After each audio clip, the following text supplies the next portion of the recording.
Hey everybody, Ryan Huggins here, and in this video we are going to be covering the 1 Minute Millionaire aha number 15, imagination trumps will.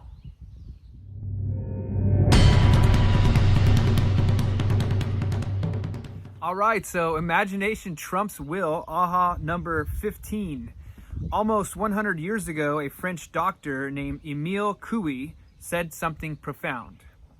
When the will comes in conflict with the imagination invariably carries the day. So in other words, when your will, your rational, logical self, comes in conflict with your imagination, your creative, right brain self, your imagination always wins. So, put simply, your imagination is the key.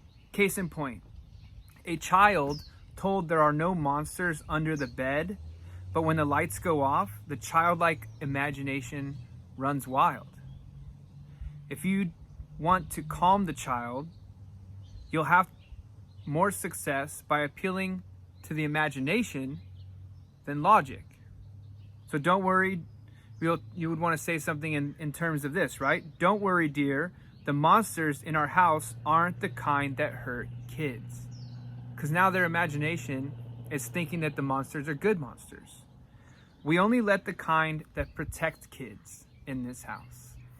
So now, when your child goes to bed at night, they're thinking of monsters in the good sense, as opposed to the scary monster that's under the bed that's going to eat them alive. You know what I mean? So you can actually help change the paradigm of people just through their thoughts as well, by helping them use their imagination rather than only pure logic. So we adults are no different, and the monsters we imagine are no less threatening. Have you ever held back for fear of rejection? Sure, we all have. We are all soft and fuzzy inside. We seek acceptance by our peers. We want to be loved. We crave it. And we hate to look like fools. And that's with anything in life. People don't start stuff because they're scared. Right? Their imagination starts telling them all the negative things that are going to come and attack them, and people get scared. So often we end up imagining the worst.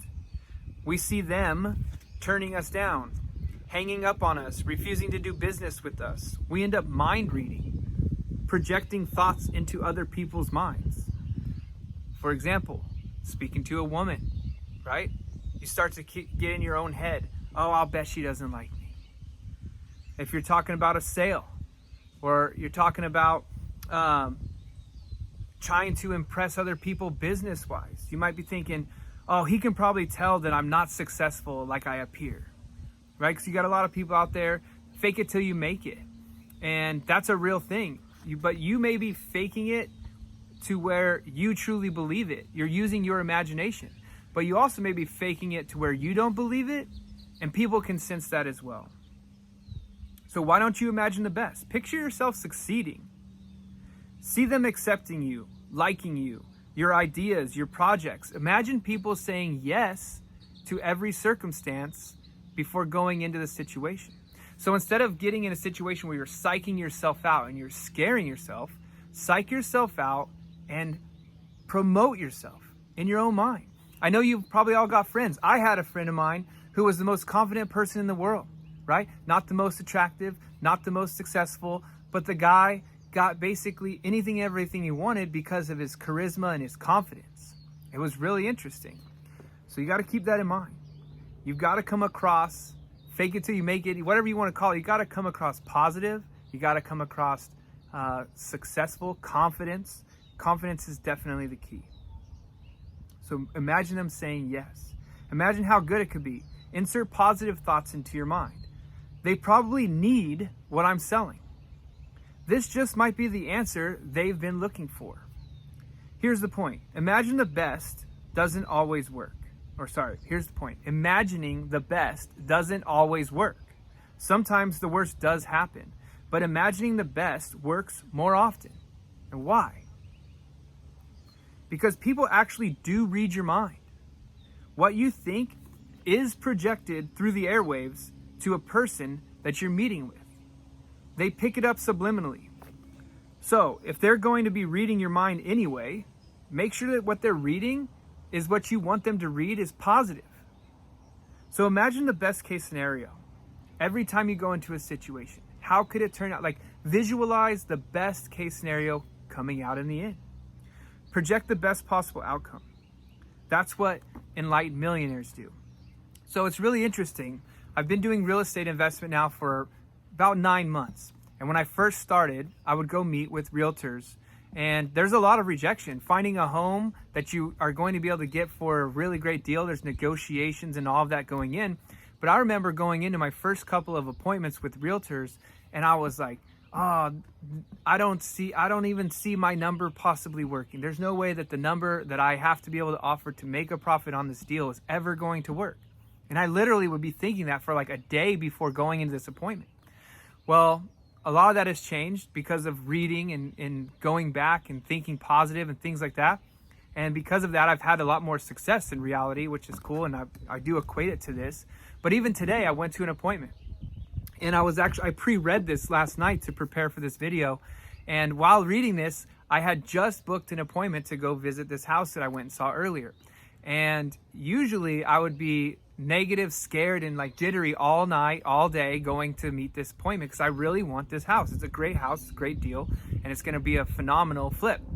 Well, today and last night when I went to bed, before going to bed, I told myself that I was going to get this house. Today, I told myself that I am definitely going to get this house. And we are putting in the offer today, and we'll find out here in the next couple of days. But you know what's great? I know I'm going to get this house. And if for whatever reason something goes wrong and I don't get this house, who cares? At least I wasn't scared and feeling weird and dread and scared and anger and all this anxiety this whole time. I've been happy. I've been stoked. I had so much fun going to see this house instead of being scared. So just keep that in mind. You know, what are you thinking? What are you telling yourself? Are you your worst enemy or are you your biggest cheerleader? So again, this is AHA number 15. Imagination trumps will. Make sure you use your imagination in the positive type of way. Your paradigm is your reality, right? You are an avatar. You can create whatever reality that you want. Also, if you're out there and you're looking for a way that you want to increase your positive thinking, winwithryan.com is my website. You can go check us out, sign up for free.